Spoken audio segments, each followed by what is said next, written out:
تفتیش کی۔ تھانے دار جب قاسم اور مسلی کے بیان قلم بند کر رہا تھا، عاصم نے کریم کے باپ سے کہا کہ وہ تھانے دار کو یہ بیان دے کہ اس نے اپنی آنکھوں سے کریم کو پھسلتے اور گرتے دیکھا ہے، حالانکہ باپ نے نہیں دیکھا تھا۔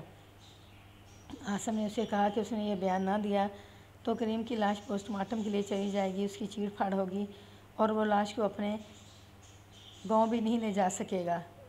اس باپ کی عقل تو پہلے ہی ماری ہوئی تھی۔ اس نے تھانے دار کو یہی بیان دیا کہ اس کا بیٹا اس کے سامنے پاؤں پھسلنے سے گرا ہے۔ اب جب کہ وہ بیان دے رہا تھا، اس نے کہا کہ اس کا وہ بیان غلط تھا۔ اس نے وہ بیان عاصم کے کہنے پر اعتبار کر کے اس لیے دے دیا تھا کہ اس کے بیٹے کی لاش نہیں ملے گی اور لاش کو چیڑ پھاڑ دیں گے۔ غریب اور ان پڑھ دیہاتی پولیس کے طور طریقوں اور قانون سے ناواقف تھا۔ اب وہ جو بیان دے رہا تھا کہ اس نے بیٹے کو گرتے نہیں دیکھا تھا۔ تھانے دار نے جب دیکھا کہ مرنے والے کا باپ کہہ رہا ہے کہ اس کا بیٹا حادثاتی طور پر مرا ہے تو شک کی کوئی گنجائش نہیں رہتی۔ میں نے اسے حادثاتی موت قرار دے کر لاش ان لوگوں کے حوالے کر دی۔ وہ لاش اپنے گاؤں لے گئے اور دفن کر دی۔ چند دنوں بعد کریم کے باپ کو بذریعہ ڈاک ایک چٹھی ملی جو انگریزی زبان میں لکھی تھی۔ باپ نے گاؤں کے پڑھے لکھے لوگوں کو چٹھی دکھائی۔ انہوں نے اسے بتایا کہ اس کے مرحوم بیٹے نے اپنی انشورنس کرائی تھی۔ انشورنس کمپنی نے قسط کی یاد دہانی کرائی تھی۔ قسط کی رقم 50,000 تھی۔ غریب دیہاتی اور ان پڑھ باپ کو تو یہ بھی معلوم نہیں تھا کہ انشورنس یا بیمہ کس بلا کا نام ہے۔ جن پڑھے لکھے آدمیوں نے انشورنس کمپنی کی چٹھی پڑھی وہ بہت حیران ہوئے کہ غریب دیہاتی کے بیٹے نے کیا لاکھوں روپے کی انشورنس کرا رکھی تھی جس کی سالانہ قسط 50,000 روپے تھی۔ ان آدمیوں کو شک ہوا کہ کریم کی حادثاتی موت کے پیچھے کوئی خفیہ ہاتھ ہے جس کا تعلق مرحوم کی انشورنس کے ساتھ ہے۔ انہوں نے بوڑھے باپ سے کہا کہ گھر میں کریم نے کوئی کاغذات رکھے ہوں گے۔ باپ نے اپنے گھر کی تلاشی لے کر بتایا کہ گھر میں کوئی ایسا کاغذ نہیں جو کریم نے سنبھال کر رکھا ہو۔ گاؤں کے سب سے زیادہ تعلیم یافتہ آدمی نے کریم کے باپ کو بلایا اور کہا کہ انشورنس کا مطلب کیا ہوتا ہے، اگر انشورنس کرانے والا جلدی مر جائے تو اس کے پسماندگان کو کتنا مالی فائدہ ہوتا ہے۔ گاؤں کے دانشمند لوگوں کو عاصم اور قاسم پر شک ہوا اور جب انہوں نے اس پر غور کیا تو یہ دونوں بھائی کریم کے ساتھ نوکروں جیسا نہیں بھائیوں اور بیٹوں جیسا سلوک کرتے تھے، تو ان کا یہ شک یقین میں بدلنے لگا کہ ان بھائیوں نے کریم کی انشورنس کرا کے اسے مری لے جا کر قتل کر دیا ہے اور اب وہ انشورنس کی رقم وصول کرنا چاہتے ہیں۔ ان لوگوں نے کریم کے باپ بھائی جی کے نام درخواست لکھ کر دی۔ اسی اثناء میں متعلقہ انشورنس کمپنی کو اطلاع ملی کہ کریم کی انشورنس ہوئی تھی اور وہ مر گیا ہے۔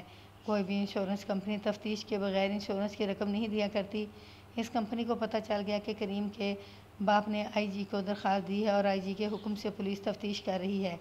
کمپنی نے اپنا ایک وکیل مری بھیج دیا۔ یہ وکیل بعد میں پنجاب ہائی کورٹ کے چیف جسٹس ہو گئے تھے۔ یہ بڑے قابل وکیل تھے، مجھے ملے اور تفتیش کا جائزہ لینے لگے۔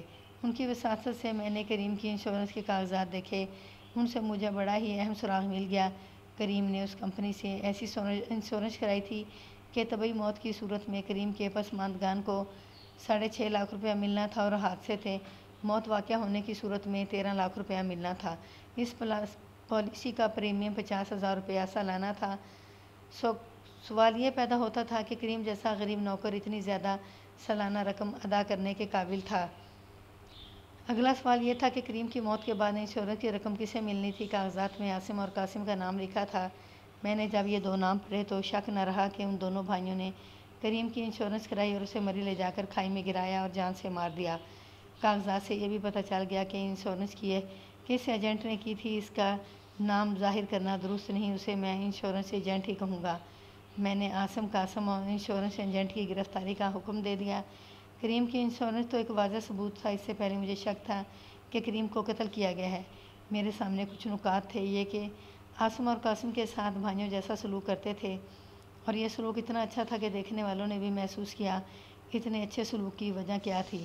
دونوں بھائی مری گئے تو کریم اور اس کے باپ کو بھی ساتھ لے گئے اور ایک مسلی کو بھی ساتھ لے لیا۔ بھائیوں نے باپ بیٹے سے کہا کہ وہ انہیں سیر کرانا چاہتے ہیں۔ اتنے امیر آدمیوں کو ایسی کیا ضرورت آ پڑی تھی کہ اتنے غریب آدمیوں کو خوش کرنے کی کوشش کرتے؟ مری جا کر دونوں بھائی انہیں ویرانے کی سیر کو لے گئے۔ کیا مری میں سیر کی وہی جگہ تھی؟ میں نے جائے وقوع دیکھی تھی۔ وہاں تک پہاڑیوں کے درمیان سے کچا راستہ جاتا تھا جو محکمہ جنگلات نے اپنی ضرورت کے لیے بنا رکھا تھا۔ آگے جا کر راستہ 30 درجے کے زاویے پر مڑتا تھا۔ موڑ کھائی کے اوپر تھا وہاں راستہ اتنا تنگ تھا کہ ذرا سی بھی بے احتیاطی کھائی میں گرا سکتی تھی۔ یہ جگہ کسی بھی لحاظ سے سیر کے لیے موزوں نہیں تھی۔ جگہ خوبصورت نہیں تھی، وہاں کوئی آبشار نہیں تھی، وہاں تک سیر کے لیے کوئی بھی نہیں جاتا ہوگا۔ وہ ادھر کو ہی سیر کو گئے، ادھر مسلی کو بھی ساتھ لے گئے۔ مسلی کی کیا ضرورت تھی؟ اس ضرورت کو پولیس اچھی طرح سمجھتی ہے۔ کرائے کے قاتل عموماً مسلی ہوا کرتے ہیں۔ لاشوں کے اعضاء کاٹنے اور انہیں غائب کرنے کا کام بھی مسلی کیا کرتے ہیں۔ اگر عاصم اور قاسم کو سیر میں بھی نوکروں کو ساتھ رکھنے کی ضرورت تھی تو کریم اور اس کا باپ کافی تھے۔ یہ نکتہ قابل غور تھا کہ اس کچے راستے پر جاتے قاسم، کریم اور مسلی آگے نکل گئے اور عاصم اور کریم کا باپ پیچھے رہ گئے۔ آگے والے تینوں آدمی مڑ گئے اور نظروں سے اوجھل ہو گئے۔ ذرا ہی دیر بعد مسلی نے بتایا کہ کریم کھائی میں گر پڑا ہے۔ میرے لیے سمجھنا مشکل نہ تھا کہ کریم کو کھائی میں گرانے کے لیے آگے لے جایا گیا تھا۔ میں نے وہ کھائی دیکھی تھی۔ کھائی کی گہرائی کم و بیش 50 فٹ تھی اور نیچے چٹان تھی جس پر گر کر زندہ رہنا ناممکن تھا۔ عاصم، قاسم اور مسلی انشورنس ایجنٹ گرفتار ہو چکے تھے۔ میں انہیں جائے وقوع پر لے گیا اور انہیں کہا کہ اس راستے پر جس طرح چل کر خطرناک موڑ پر پہنچے تھے اسی طرح چلیں اور جہاں سے وہ آگے پیچھے ہوئے تھے ویسے ہی ہو کر دکھائیں۔ میں جو کارروائی کر رہا تھا اسے ریکنسٹرکشن آف کرائم کہتے ہیں، یعنی واردات کرا کر دیکھنا کہ کس طرح ارتکاب کیا گیا ہے۔ آگے جا کر قاسم اور مسلی آگے ہو گئے۔ میں ان کے ساتھ موڑ تک گیا، گھوم کر دیکھا، مجھے عاصم اور کریم کا باپ نظر نہیں آ رہے تھے۔ میرے پوچھنے پر قاسم نے بتایا کہ یہاں کریم کا پاؤں چادر میں اٹک گیا تھا جس سے وہ کھائی میں جا پڑا۔ میں نے اسے ایک چادر دے کر کہا کہ وہ بتائے چادر میں کریم کا پاؤں کس طرح اٹکا تھا۔ قاسم نے اداکاری کی بہت کوشش کی مگر وہ ایک ڈی ایس پی کو جس کا پالا سینکڑوں قاتلوں اور مجرموں کے ساتھ پڑ چکا تھا چکمہ نہ دے سکا۔ میں ان سب کو تھانے لے آیا، ایس ایچ او سے کہا کہ قاسم، مسلی اور انشورنس ایجنٹ کے خلاف زیر دفعہ 302 قتل کاغذات تیار کریں۔ تفتیش کے لیے ایک انسپکٹر کو مقرر کیا گیا۔ میرا کام ختم ہو چکا تھا لیکن میں تفتیش میں ساتھ رہا۔ میں نے عاصم اور قاسم سے الگ الگ پوچھ گچھ کی، انہیں کہا کہ وہ میرے ان سوالوں کے تسلی بخش جواب دے دیں اور چھٹی کریں۔ انہوں نے کریم کی انشورنس کیوں کروائی، انشورنس حادثے کی کیوں کرائی اور اتنی زیادہ رقم کی کیوں کرائی؟ وہ مریض سیر کے لیے کریم، اس کے باپ اور مسلی کو کیوں ساتھ لے گئے تھے؟ اگر وہ اپنے آپ کو نواب یا مہاراجے سمجھتے تھے اس لیے نوکروں کو ساتھ لے گئے تھے تو دونوں بھائی آگے اور تینوں نوکر پیچھے پیچھے کیوں نہیں تھے؟ انہیں اس خطرناک راستے پر سیر کے لیے لے جانے کی کیا سوجی تھی؟ انہوں نے کریم کے باپ سے یہ کیوں کہا تھا کہ وہ تھانے دار کو یہ بیان دے کہ اس نے اپنے بیٹے کو اپنی آنکھوں سے گرتے دیکھا تھا؟ دونوں اتنے گھبرائے اور بوکھلائے ہوئے تھے کہ کسی ایک بھی سوال کا تسلی بخش جواب نہ دے سکے۔ یہ واضح تھا کہ انہوں نے 50,000 روپے کی ایک قسط دے کر 13 لاکھ روپے حاصل کرنے کے لیے کریم کی انشورنس کرائی اور اسے مریض لے جا کر ایسے طریقے سے قتل کیا کہ یہ حادثہ لگتا تھا، مگر انہیں عدالت میں مجرم ثابت کرنے کے لیے ثبوت اور شہادت کی ضرورت تھی۔ قتل کا کوئی عینی شاہد نہیں تھا۔ مقتول کا باپ پولیس کو یہ بیان دے چکا تھا کہ اس نے اپنے بیٹے کو پاؤں پھسلنے سے کھائی میں گرتے اپنی آنکھوں سے دیکھا ہے۔ بے شک اس نے درخواست میں لکھا تھا کہ اس نے عاصم اور قاسم کے کہنے پر یہ بیان دیا تھا، مگر عدالت میں وہ ایسا شک پیدا کر سکتا تھا جس کا فائدہ ملزموں کو ملا کرتا ہے اور وہ بری ہو جاتے ہیں۔ اس کا علاج وعدہ معاف گواہ تھا۔ مجھے ملازموں میں سے کسی ایک کو وعدہ معاف گواہ بنانا تھا۔ عاصم اور قاسم اقبال جرم سے صاف انکار کر رہے تھے۔ دونوں بھائی خاصے ذہین اور چالاک تھے اور ان میں جرأت بھی تھی، لیکن جرم کا بوجھ جب ضمیر پر پڑتا ہے تو عقل ماری جاتی ہے۔ قتل کے بعد ضمیر کا رد عمل بڑا ہی شدید ہوتا ہے۔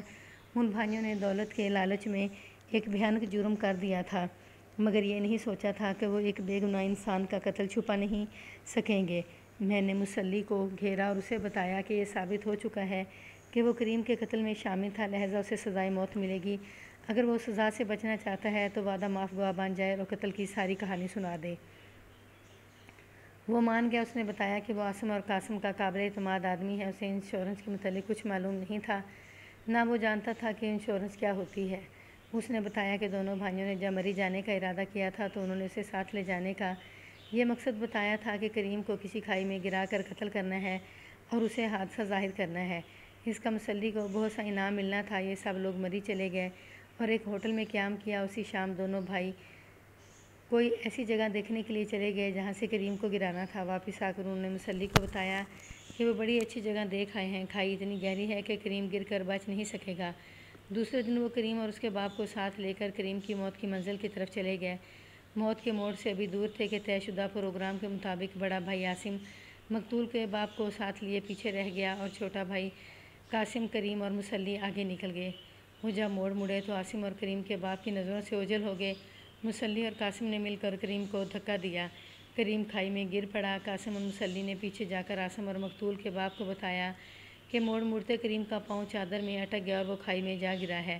پروگرام کے مطابق عاصم کریم کے باپ کو ساتھ لے کر شہر سے ڈاکٹر کو لانے کے لیے دوڑا۔ اس کا مقصد یہ تھا کہ کریم کے باپ کی غیر حاضری میں نیچے جا کر دیکھا جائے کہ کریم مرا ہے یا نہیں، اگر زندہ ہے تو اس کے سر پر پتھر مار کر ہلاک کر دیا جائے۔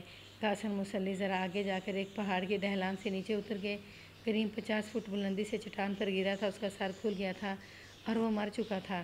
کریم کے باپ کو عاصم ایک اور مقصد کے لیے بھی ساتھ لے گیا تھا، وہ یہ تھا کہ عاصم کریم کے باپ کو یہ بیان دینے کے لیے تیار کرے کہ اس کا بیٹا اس کے سامنے پاؤں پھسلنے سے یا ٹھوکر سے کھائی میں گر پڑا ہے۔ اگر اس نے بیان نہ دیا تو اس کے بیٹے کی لاش اسے نہیں مل سکے گی۔ ڈاکٹر نے آ کر مقتول کی موت کی تصدیق کر دی اور مقتول کے باپ نے قاتلوں کے مقصد کا بیان دے دیا۔ یہ لوگ لاش لے کر گاؤں آ گئے۔ مسلی کے اس اقبالی بیان کو اجرا کے ذریعے مکمل کر لیا گیا۔ یہ بیان زیر دفعہ 164 مجسٹریٹ سے قلم بند کرانا تھا۔ مسلی کو مجسٹریٹ کے حوالے کر دیا گیا۔ مسلی نے بیان دینے سے انکار کر دیا اور کہا کہ قتل کے ساتھ اس کا کوئی تعلق نہیں اور اسے پولیس نے بیان دینے پر مجبور کیا ہے۔ مجسٹریٹ نے اسے قانون کے مطابق جیل کی حوالات میں بھیج دیا۔ اس سے ہمارا مقدمہ اور زیادہ کمزور ہو گیا۔ دوسرا وعدہ معاف گواہ انشورنس ایجنٹ ہو سکتا تھا، اسے میں خود ملا، وہ تیار نہیں ہو رہا تھا۔ میں نے بہت بحث و مباحثے کے بعد بڑی مشکل سے آمادہ کر لیا۔ اس نے بیان دے دیا۔ اس نے بتایا کہ عاصم اور قاسم کے ساتھ اس کے مراسم تھے اور وہ ان مراسم سے یہ فائدہ اٹھانا چاہتا تھا کہ دونوں بھائیوں کی انشورنس کرے، مگر دونوں کو یہ صورت پسند نہیں تھی کہ ان کے مرنے کے بعد رقم کسی اور کو ملے۔ وہ جیتے جی رقم حاصل کرنا چاہتے تھے، دولت مند بننے کے خواہش لیے ہوئے تھے اور اس سے طریقے پوچھتے رہتے تھے۔ انشورنس ایجنٹ نے انہیں انشورنس کی مختلف صورتیں اور پالیسیاں بتائیں۔ ان میں ایک یہ تھی کہ کسی کی انشورنس کرائیں اور اگر حادثے میں مر جائے تو انہیں دگنی رقم مل جائے گی۔ انشورنس میں وہ اپنا نام دیں کہ حادثے میں موت کے بعد رقم ان بھائیوں کو ملے۔ چنانچہ طے پایا کہ وہ یہ پالیسی لے لیں گے۔ اس کے لیے انہوں نے ایک غریب آدمی کے بیٹے مقتول کو منتخب کیا اور اسے ملازم رکھ کر اس کے نام کی پالیسی لے لی، جس کی شرائط یہ تھی کہ سالانہ قسط 50,000 روپیہ ہوگی۔ اگر طبعی موت ہو تو انہیں 6.5 لاکھ روپیہ ملے گا اور اگر حادثے میں موت واقع ہو جائے تو اس رقم سے دگنی یعنی 13 لاکھ رقم ہوگی۔ کریم اور اس کے باپ کو انشورنس سے بے خبر رکھا گیا۔ انہوں نے پہلی قسط تو دے دی لیکن دوسری قسط بچانے اور 13 لاکھ روپیہ حاصل کرنے کے لیے کریم کو جلد ہی ختم کرنے کا پروگرام بنا لیا۔ اس مقصد کے لیے وہ اسے اور اس کے باپ کو مری لے گئے۔ انشورنس ایجنٹ ان کے ساتھ نہیں تھا۔ وہ مری سے کریم کی لاش لائے اور انشورنس کمپنی کو اطلاع دے کر کہ کریم حادثے میں مر گیا ہے، لہذا اس کی انشورنس رقم ادا کی جائے۔ اس سے پہلے ہی انشورنس کمپنی نے دفتری کارروائی کے معمول کے مطابق کریم کے گھر کے پتے پر ایک چٹھی بھیج دی تھی۔ اس چٹھی نے بنایا مکمل کھیل بگاڑ دیا۔ اس ایجنٹ نے بتایا کہ اس نے عاصم اور قاسم سے کہا تھا کہ وہ کریم کو مار ڈالیں تو انہیں 13 لاکھ روپے فوراً دلا دے گا۔ اس میں سے اس نے اپنا حصہ طے کر لیا تھا مگر پولیس نے مہلت نہ دی۔ انشورنس ایجنٹ کے متعلق میں نے مخبروں اور دیگر ذرائع سے جو معلومات حاصل کی ان کے مطابق یہ شخص خاصا چالاک اور ذہین تھا۔ اس نے اپنے آپ میں ایک اور کشش بھی پیدا کر رکھی تھی۔ ایک خوبصورت اور تیز ترار لڑکی تھی۔ لوگوں نے انشورنس کے لیے اس لڑکی کو استعمال کرتا تھا اور اگر کسی چکر میں پھنس جائے تو لڑکی اسے نکال لیتی تھی۔ وہ انشورنس کے میدان میں مجرمانہ حرکتیں کیا کرتا تھا اور وہ لڑکی کو اپنے دام میں دانے کے طور پر استعمال کیا کرتا تھا۔ میں نے اس کا اقبالی بیان لے لیا۔ اسے مجسٹریٹ کے پاس لے جا کر دفعہ 164 کے تحت بیان ریکارڈ کرانا تھا مگر مجھے اس کی اجازت نہ دی گئی۔ میں اوپر کی اجازت کے بغیر کچھ نہیں کر سکتا تھا۔ میں جانتا ہوں کہ مجھے کیوں روکا گیا تھا۔ وہ وجوہات بیان کرنا مناسب نہیں، مختصر یہ کہ یہ اتنے گھنونے جرم کے مجرم سزا کے بغیر رہا ہو رہے تھے۔ ادھر کریم کے گاؤں میں یوں ہو رہا تھا کہ عاصم اور قاسم کے الواحقین انہیں سزا سے بچانے کے لیے دولت لٹا رہے تھے۔ انہوں نے کریم کے باپ اور اس کی ماں کو بے شمار رقم پیش کی اور انہیں کہا کہ کریم کا باپ یہ بیان دے کہ اس کے بیٹے کا پاؤں پھسل گیا اور وہ کھائی میں جا پڑا تھا۔ مجھے بتایا گیا کہ کریم کی پٹھان ماں نے بہت بڑی رقم ٹھکرا دی اور پتہ چلا کہ میں ان دونوں بھائیوں کی قبریں اپنے بیٹے کی قبر کے ساتھ بنواؤں گی۔ اس کا رونا اور اس کے بین کسی سے برداشت نہیں ہوتے تھے۔ کوشش میری بھی یہی تھی کہ دونوں بھائیوں کو میں وہیں پہنچا دوں جہاں انہوں نے ایک ماں کے بیٹے کو پہنچا دیا ہے، مگر میرے راستے میں کانٹے بکھیر دیے گئے۔ مجھے خطرہ نظر آ رہا تھا کہ وعدہ معاف گواہ کے بغیر مقدمہ عدالت میں گیا تو ناکام ہو جائے گا۔ میرے پاس صرف قرائن کی شہادت تھی۔ صفائی کے قابل وکیل ایسی شہادت کو بیکار قرار دیا کرتے ہیں۔ مجھے خدا پر بھروسہ تھا۔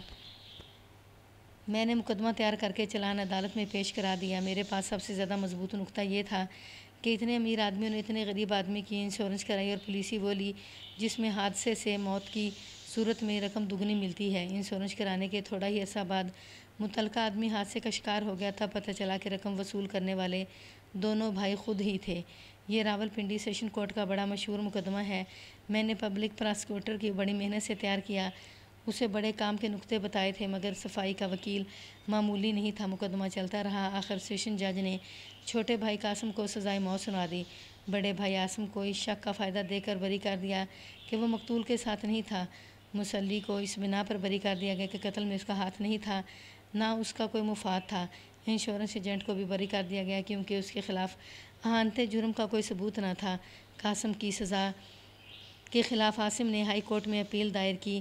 اس کے ساتھ ہی سرکار حکومت کی طرف سے بھی اپیل دائر کر دی گئی کہ باقی ملزموں کو بھی سزا ملنی چاہیے۔ ہائی کورٹ نے قاسم کی اپیل مسترد کرتے ہوئے اس کی سزائے موت بحال رکھی اور سرکار کی اپیل منظور کرتے ہوئے عاصم کو بھی سزائے موت دے دی۔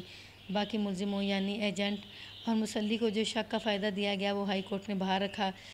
دونوں بھائیوں نے سپریم کورٹ میں اپیل دائر کی، لیکن سپریم کورٹ نے اپیل مسترد کر دی اور ایک صبح دونوں بھائیوں کو پھانسی دے دی گئی۔ مقتول کی ماں کی یہ خواہش اور یہ فریاد خدا نے پوری کر دی کہ دونوں بھائیوں کی قبریں اپنے بیٹے کے ساتھ ہی بنواؤں گی۔ بالکل ایسے ہی ہوا۔ دونوں بھائیوں کے لواحقین نے ان کی قبریں مقتول کی قبر کے بالکل ساتھ ہی کھدوائیں۔